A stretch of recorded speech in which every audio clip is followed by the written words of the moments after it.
శాశ్వత ఐశ్వర్యస్తు యదోభూషణ కృష్ణ సకల ప్రపంచమంతయు నీ చిన్ని గర్భములో నుంచుకుని పోషించు. ద్వాపారయుగ ముందు శ్రీకృష్ణ అవతారం నీవు నాకు నమస్కరించుడు చాలా భయమవుతుంది కృష్ణ.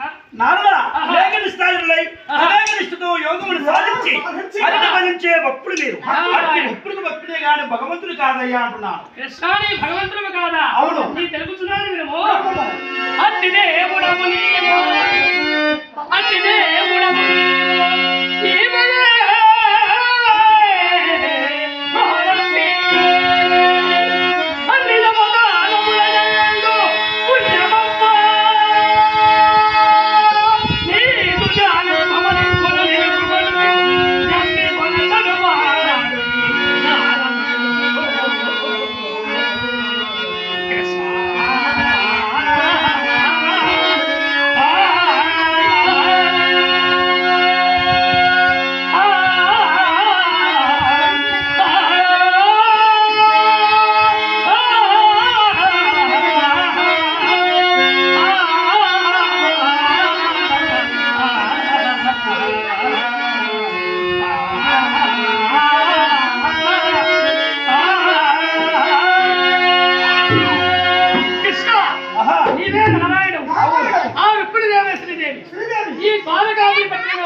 ఇట్లు నీ మహిమ జగంగని మూడు వ్యక్తులై కాషాయ దండ గమండములు భూల్యవారు యోగులన్నవారు అయినా నీవు భగవంతుడు భక్తులము నీవు నాకు నమస్కరించు చాలా